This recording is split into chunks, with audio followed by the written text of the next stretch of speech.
Sharing is caring. दोनों भाई नाश्ते की टेबल पर बैठे थे। प्रियंका, मेरा नाश्ता कहाँ है? भाभी, मुझे भी ऑफिस के लिए लेट हो रहा है। इस पर प्रियंका किचन में से दोनों के नाश्ते की प्लेट्स लेकर बाहर आती है। लो भाई, आप दोनों का नाश्ता। किसी को भी 1 मिनट का सब्र नहीं है। ये प्रियंका का ससुराल है, जहाँ कोई औरत ना होने की वजह से शादी वाले दिन से ही घर के साथ दोनों भाइयों की जिम्मेदारियां प्रियंका संभाल लेती है।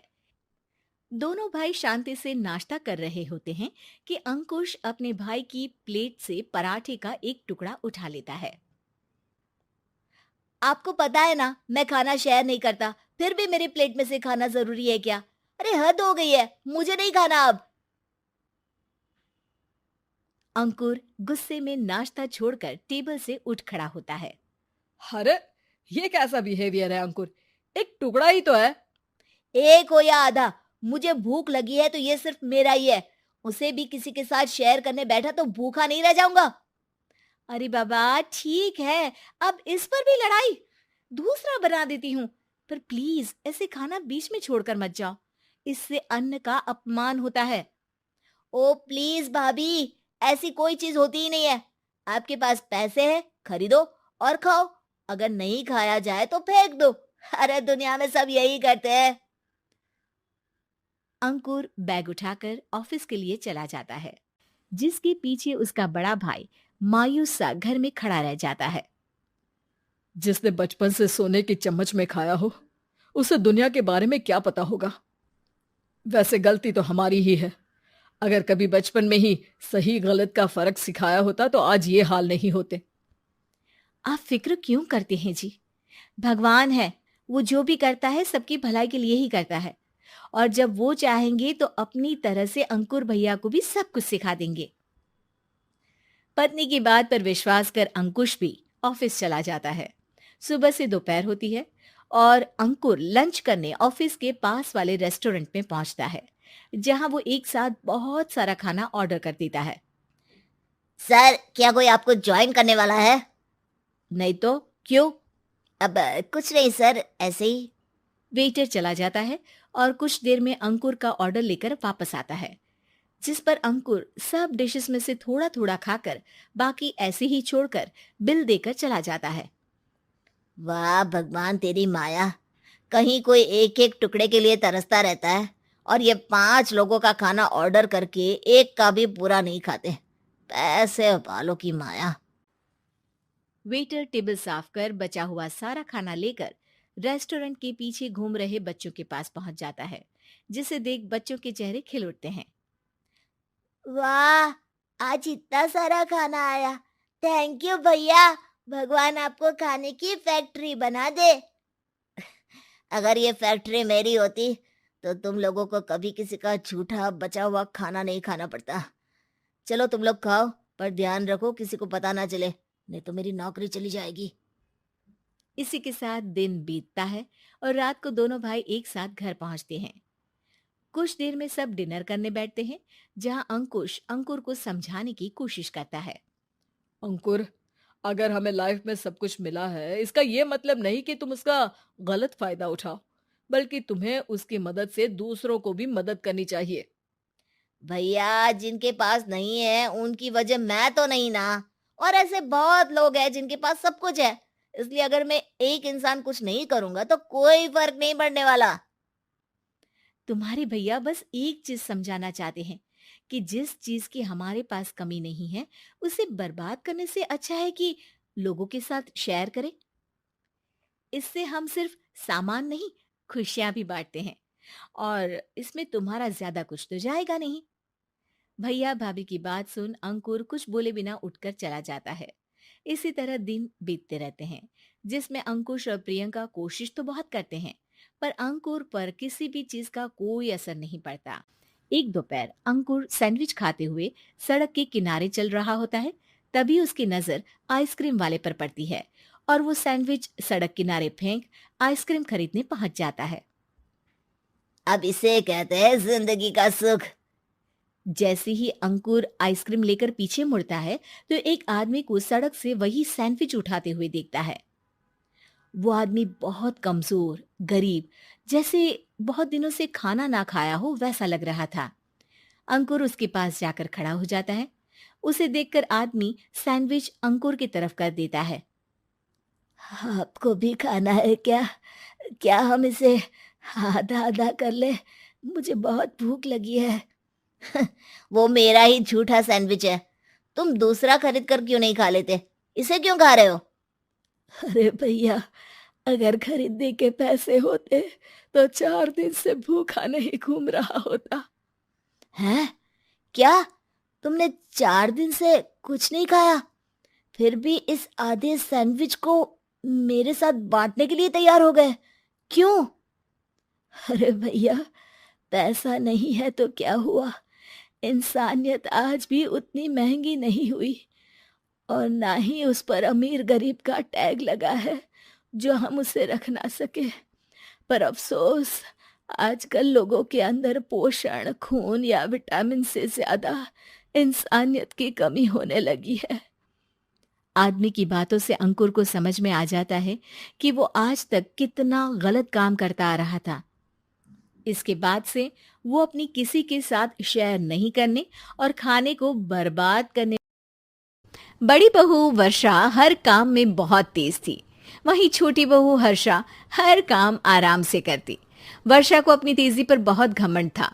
वो बात बात पर हर्षा को ताना मारा करती। एक दिन वर्षा किचन में खाना बना रही होती है और हर्षा से कहती है, देवरानी जी, इतना धीमे धीमे खाना बनाओगी तो लोग भूख से मर जाएंगे। पिछले जन्म में कछुआ थी क्या? मेरा तो पता नहीं, आप बहुत तेज हो। आप पिछले जन्म में घोड़ा थी क्या? वर्षा आराम से चली जाती है। खाना खाने के बाद वर्षा का पति गौतम, हर्षा का पति लोकेश और उनके माता पिता बैठकर टीवी देख रहे होते हैं। तभी सास कहती है, अरे, रामायण लगा दो हर्षा। हर्षा धीरे धीरे चैनल बदलती है। जब तक रामायण की चैनल पर पहुंचूगी रावण मर भी चुका होगा। हाँ बेटा हर्षा, जल्दी लगा देना, राम भगवान के दर्शन कर लूं। जी लगा तो रही हूँ। इतना स्लो? सासू माँ इतने में तो अयोध्या जाके राम भगवान के दर्शन कराएंगी। सब वर्षा की बात पर हंसने लगते हैं। वर्षा हर्षा के हाथ से रिमोट लेकर रामायण लगा देती है। हर्षा बुरा नहीं मानती और वो भी हंसते हुए वहां से चली जाती है। एक दिन हर्षा खाना खा रही होती है, तभी वर्षा वहां आके कहती है, अरे कितना धीमे धीमे खा रही हो, इतने में तो शादी में 100 लोग खाना खा लेते। आधे घंटे से खाना खा रही हो तुम।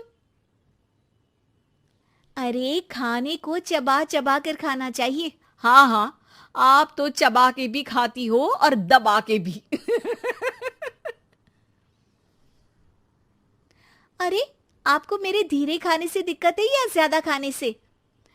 अरे आप धीमे खाओ या ज्यादा खाओ मुझे क्या, बस मैं ये कहने आई थी कि सुबह कुछ मेहमान आ रहे हैं, जल्दी उठ के खाना बना लेना, देर मत करना। साथ में बनाते हैं ना। तुम्हारे साथ बनाऊंगी तो स्पीड को 5वें गियर से पहले गियर पर ले आना पड़ेगा। अरे भाई, तुम्हारे साथ रहकर तो मेरी तेज रफ्तार पर भी असर पड़ेगा और मैं भी तुम्हारी तरह हौले हौले काम करने लगूंगी सब। ठीक है, मैं पराठे बना लूँगी और सब्ज़ी बना लूँगी। आप चपाती बना लेना और दाल बना लेना। हाँ हाँ ठीक है, पर अलग अलग ही बनाएंगे। अगले दिन हर्षा जल्दी उठ के काम करने लगती है और वर्षा सुबह उठ के ये सोच के वापस सो जाती है कि काम तो वो तेज कर ही लेती है, अगर थोड़ी देर सो भी जाएगी तो भी हर्षा से पहले तो काम निपटा ही लेगी। हर्षा बेटा, आज भगवान के लिए थोड़ा जल्दी हाथ चलाना। हाँ, मेहमान आने ही वाले हैं। जी हाँ माँ, आटा गूंद लिया है, आलू उबल रहे हैं, पराठे बनाने ही वाली हूँ, फिर सब्जी भी बना लूँगी। इतने में ही वर्षा वहाँ आ जाती है। माँ जी, मेरा तो आप टेंशन ही मत लो, अभी उठी हूँ, लेकिन देखना खाना फटाफट राजधानी एक्सप्रेस की स्पीड से बना दूंगी। इतने में ही मेहमान आ जाते हैं। आइए आइए आइए, खाना बन ही रहा है, चाय बनवा लेती हूँ पहले आपके लिए। सास किचन में आती है। वर्षा, वो लोग आ गए, चाय बना दे जल्दी से। हर्षा को नहीं बोल रही क्योंकि वो तो सुबह की चाय देने में शाम कर देगी। चाय बन भी चुकी है माँ जी। वर्षा तेज ही नहीं, सबसे तेज है। आप चलिए, मैं चाय लेकर आती हूँ। वर्षा मेहमानों के सामने चाय लेकर जाती है। ये हमारी बहू है वर्षा, तेज वर्षा कहते हैं इसको। हर काम में इतनी तेजी रखती है जैसे मिल्खा सिंह भाग रहा हो। अरे वाह वाह, फिर तो खाना भी जल्दी मिलेगा हमको। हाँ हाँ, आप चाय नाश्ता खत्म कर लेंगे, उसके पहले ही वर्षा जल्दी से स्वादिष्ट खाना भी लेकर आ जाएगी। वादा तो कर लिया जल्दी खाना देने का। आपकी चपाती भी नहीं बनी और दाल भी नहीं उबली। फिर भी तुमसे पहले काम खत्म हो जाएगा मेरा। तुम्हारी तरह नहीं हूं, घड़ी की सबसे पतली सुई की जैसे धीमे धीमे धीमे काम करती हो तुम। बस वर्षा अपने तेज हाथों से दाल कुकर में चढ़ाती है और आटा निकाल के गूंथने लगती है। थोड़ी देर में कुकर की तेज सीटी बजती है और वर्षा का हाथ डोल जाता है। आटे में पानी ज्यादा पड़ जाता है। अरे रे, आटा तो ज्यादा गीला हो गया। वर्षा जब रोटी बेलने लगी तो एक भी रोटी गोल नहीं बन रही थी। कोई रोटी श्रीलंका के नक्शे जैसी थी तो कोई रोटी ऑस्ट्रेलिया के नक्शे जैसी बनती। वर्षा चिढ़ जाती है। कुकर फिर से जोर से सीटी मारता है। सास बाहर से आवाज देती है। वर्षा बेटा, आज स्पीड थोड़ी कम लग रही है, टाइम और लगने वाला हो तो बता दो बेटा। वर्षा को ये बात सुनकर बहुत बुरा लगता है। वो सोचना भी नहीं चाहती थी कि कभी उसकी तेजी पर कोई सवाल उठेगा। वहीं हर्षा धीमे धीमे अपना काम करती रहती है। वर्षा दाल बनाते वक्त भी इतनी घबरा जाती है कि जल्दबाजी में दाल में नमक ज्यादा गिर जाता है। वर्षा का खाना फिर भी हर्षा से जल्दी तो बन जाता है और जब खाना मेहमानों के सामने लगता है तो सब हर्षा के खाने की तारीफ करते हैं। अरे पराठी तो कमाल की बनी है, और सब्जी भी। बस दाल में नमक थोड़ा इधर उधर हो गया है। वर्षा को बहुत शर्म आती है और वो नीचे सर करके खड़ी रहती है। तभी हर्षा कहती है, वो ना, मैं थोड़ी जल्दबाजी कर गई और नमक ज्यादा हो गया, पर पराठे तो वर्षा भाभी ने ही बनाए हैं, इसीलिए तो अच्छे बने हैं। वर्षा ने कभी नहीं सोचा था कि हर्षा के काम की इतनी तारीफ होगी, लेकिन वो उसका यश वर्षा को दे देगी।